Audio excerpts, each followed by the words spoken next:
আওয়ামী লীগের সময়ে বিএনপি নেতাকর্মীরা যেভাবে গুম হয়েছে, খুন হয়েছে, যেভাবে তারা নির্যাতনের শিকার হয়েছে, তাতে আওয়ামী লীগের পতনের পর অনেকেই ভেবেছিল বিএনপি এবার নিশ্চিতভাবেই ক্ষমতায় আসবে, সরকার গঠন করবে। তবে আওয়ামী লীগের পতনের পর সময় যত এগিয়েছে বিএনপির অবস্থান যেন ততই নড়বড়ে হয়ে যাচ্ছে। নেতাকর্মীদের মধ্যে চাঁদাবাজি, নিজেদের মধ্যে প্রভাব বিস্তারকে কেন্দ্র করে সংঘর্ষ এবং খুনোখুনির সঙ্গে যুক্ত হয়েছে উল্টাপাল্টা মন্তব্য। সবকিছু মিলিয়ে রীতিমতো কোণঠাসা হয়ে যাচ্ছে বিএনপি। বিএনপির যেসব নেতাকর্মীরা বেফাঁস মন্তব্য করছেন তাদের মধ্যে একজন মির্জা ফখরুল ইসলাম আলমগীর। অতি সম্প্রতি বাউল আবুল সরকারের উপর যে হামলা হয়েছে সেটার নিন্দা করেছেন তিনি। এটা উগ্র ধর্মান্ধদের কাজ বলে মন্তব্য করেছেন। অথচ আল্লাহকে অপমান করে আবুল সরকার যে কথাগুলো বলেছেন তার বিষয়ে কিছুই বলেননি বিএনপির নেতা, যা মানুষ ভালোভাবে নেয়নি। আমরা তীব্র নিন্দা জানাই। এটা ডেফিনেটলি বাংলাদেশের যে আবহমানের যে সংস্কৃতি, গ্রামীণ বাংলা সংস্কৃতি, আমাদের বাউল যারা, তারা বাংলাদেশের ঐতিহ্যে মাঠে ঘাটে প্রান্তরে বাউল গান গিয়ে বেড়ায়, তাদের উপরে হামলাটা এটা একটা উগ্র ধর্মান্ধদের হামলা বলে আমি মনে করি। এছাড়া আরেকটি বক্তব্যে তিনি আওয়ামী লীগ নেতাকর্মীদের মামলা তুলে নেওয়ার ঘোষণা দিয়েছিলেন, জানিয়েও সমালোচনা হয়েছিল। 2000 শহীদ, প্রায় 1.5 লক্ষ মানুষ কোনো না কোনোভাবে আক্রান্ত হয়েছিল জুলাই অভ্যুত্থানের সময়। এই স্বৈরাচারের দোসরদের মামলা মির্জা ফখরুল তুলে নেওয়ার ঘোষণা দেওয়ার পর সমালোচনা হয়েছিল বেশ।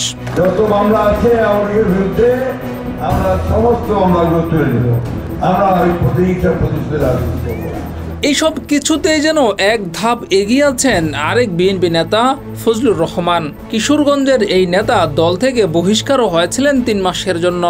জামায়াত নিয়ে উল্টাপাল্টা বক্তব্য তিনি দিয়েই যাচ্ছেন সব সময়। আরে যে বাচ্চা সেইটাই তো দয়া, শেখ মুজিবের দয়া, জিয়াউর রহমানের দয়া, খালেদা জিয়ার দয়া। গত 20 বছর খালেদা জিয়ার আঁচলের নিচে ছিল।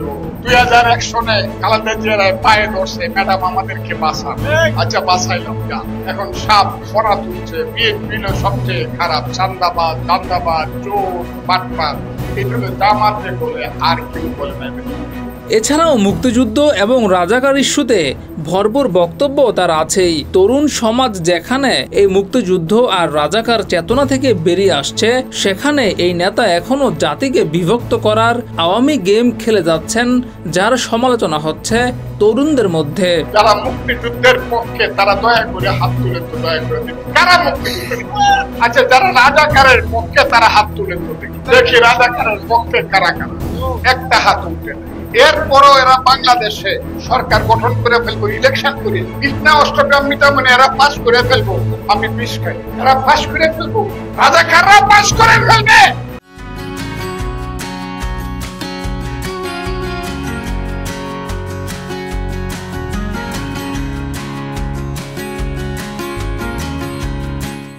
এছাড়াও মিজানুর রহমান আজহারীকে নিয়ে বিতর্কিত মন্তব্য করে সমালোচনার মুখে পড়েছিলেন আরেক বিএনপি নেতা শামসুজ্জামান দুদু। তিনি বলেছিলেন, আজহার নাকি মাজার একজন আছে, আগে ওরা খাইছে এখন এরা খেতেছে নাকি বলছে না।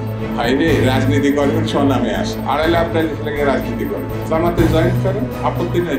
অন্য একটা দলে জয়েন করেন। আমার কাছে কথা খুব পরিষ্কার, এই আন্দোলন সংগ্রামের কারণে এই বিএনপি হৃদয়ের মধ্যে আছে, মানুষের হৃদয়ের মধ্যে আছে। আর আওয়ামী লীগ লুটপাট করেছে। আওয়ামী লীগের সঙ্গে বিএনপি যারা তুলনা করে তাদের মধ্যে শয়তানের শয়তান বাংলাদেশের আর দ্বিতীয়টা জন্মায় না। চোখ থাকতে অন্ধ বলে একটা কথা আছে, এরা সেই জানে।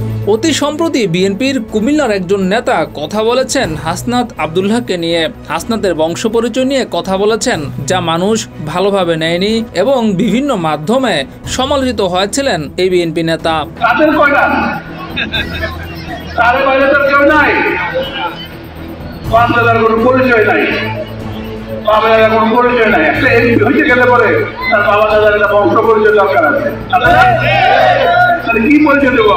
এদিকে আরেক বিএনপি নেতা দাবি তুলেছেন জামাত নিষিদ্ধ করার।